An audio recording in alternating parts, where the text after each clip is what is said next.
দাবি না মানা পর্যন্ত আমরণ অনশন কর্মসূচি চালিয়ে যাবেন বলে জানিয়েছেন তিতুমির কলেজের শিক্ষার্থীরা। তবে শুক্রবার কোনো অবরোধ কর্মসূচি নেই বলে জানান তারা। টানা তৃতীয় দিনের মতো অনশন করতে গিয়ে অসুস্থ হয়ে পড়েছেন 3 শিক্ষার্থী। বাকি শিক্ষার্থীরা জানান, ছাত্রদের দাবি নিয়ে খেলা শুরু করেছে বর্তমান প্রশাসন। আমরণ অনশন করতে গিয়ে অপ্রীতিকর কিছু হলে তার দায় অবশ্যই সরকারকে নিতে হবে। তারা আরও জানান, তিতুমির কলেজের শিক্ষার্থীদের ওপর অন্যায় এবং অত্যাচার হলে দেশের ছাত্র সমাজ আরও কঠোর হবে। সন্ধ্যার দিকে যে রাষ্ট্রীয় কর্তৃপক্ষ যিনি এসেছেন, তিনি এসে বিভিন্ন তালবাহানা করে মূলা ঝুলিয়েছেন। এই মুহূর্তে আছে 10 জন, আর তার ভিতরে 3 জন অসুস্থ অলরেডি, তারা 2 জন হসপিটালে আছে। গণ অনশনের ডাক দিই, তখন সেটা 12 জন যে থেকে। সকাল থেকে তিতুমির কলেজের সামনে আমরণ অনশন করছেন শিক্ষার্থীরা। সেখানে আছেন সহকর্মী রাশেদ আনিস। রাশেদ, আমরণ অনশনে অসুস্থ হয়ে পড়া শিক্ষার্থীদের শারীরিক অবস্থা এখন কেমন, আর আজকে তাদের আর কি কি কর্মসূচি আছে?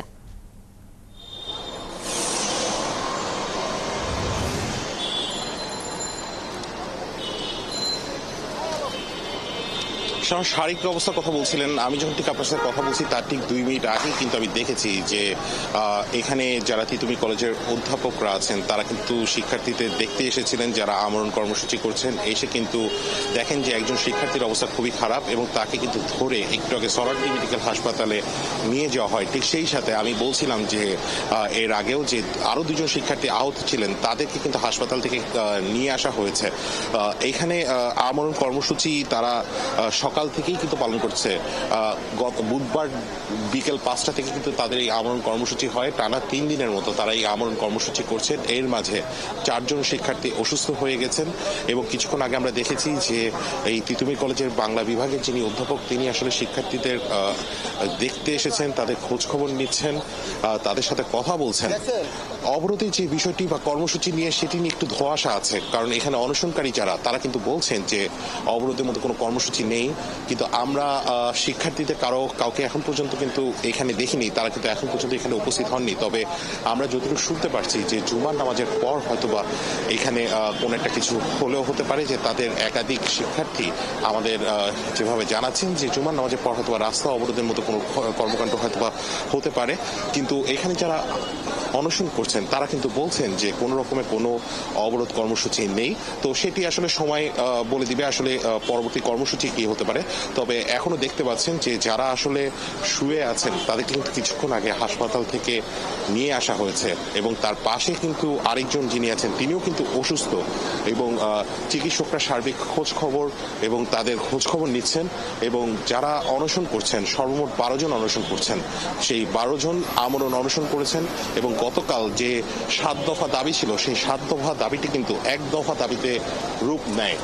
তারা কিন্তু চান যে তিতুমির কলেজকে, তিতুমির বিশ্ববিদ্যালয়ে রাষ্ট্রীয় স্বীকৃতি দিতে হবে এবং সেই লক্ষ্যেই কিন্তু তারা আমরণ কর্মসূচি করছেন। এবং সেই আমরণ কর্মসূচির পাশাপাশি তারা গতকাল রাত 4টা পর্যন্ত কিন্তু সড়ক অবরোধ করে রাখেন, যে কারণে পুরো যেই এলাকাগুলো রয়েছে গুলশান, বনানী এবং তার আশেপাশে বাড্ডা, সব এলাকায় কিন্তু তীব্র যানজট লেগেছিল। 4টার পর কিন্তু তারা রাত 4টার পর কিন্তু তারা সরে আসেন এবং এখানে কিন্তু অবস্থান নেন যারা অনশনকারীরা রয়েছেন এবং শিক্ষার্থীরা কিন্তু বাসায় চলে যান। আজকে শুক্রবার হয় এবং ইজতেমা, নানা ধরনের কর্মসূচি থাকায় তারা কিন্তু এখন পর্যন্ত আমরা শিক্ষার্থীদের সেভাবে গতকাল যাদেরকে দেখেছিলাম, শত শত শিক্ষার্থী ছিলেন, প্রায় 3 শতাধিকের উপর শিক্ষার্থী কিন্তু এখানে ছিলেন, তাদেরকে কিন্তু এখন পর্যন্ত আমরা দেখছি না বা তারা এখনো এসে উপস্থিত হননি। যে কারণে আসলে শিক্ষার্থীদের মাঝে আসলে কি ধরনের কর্মসূচি বা যা আছে সেটি নিয়ে বলা যায় না। তবে গতকাল তারা আমাদেরকে কিন্তু বলছিলেন যে তারা সড়ক এবং রেলপথ ব্লকেট কর্মসূচি করবেন। তো সেই বিষয়টি হয়তোবা আমরা জুমার নামাজের পর হয়তোবা জানাতে পারবো। কিন্তু এখন যে পরিস্থিতি সেটি হচ্ছে আমরণ কর্মসূচি চলছে এবং সেই আমরণ কর্মসূচি কিন্তু তারা চালাবেন যতক্ষণ পর্যন্ত সরকার তাদের কোনো দায় দায়িত্ব না নিচ্ছেন এবং সরকার ততক্ষণ পর্যন্ত তারা তাদের কর্মসূচি চালিয়ে যাবেন।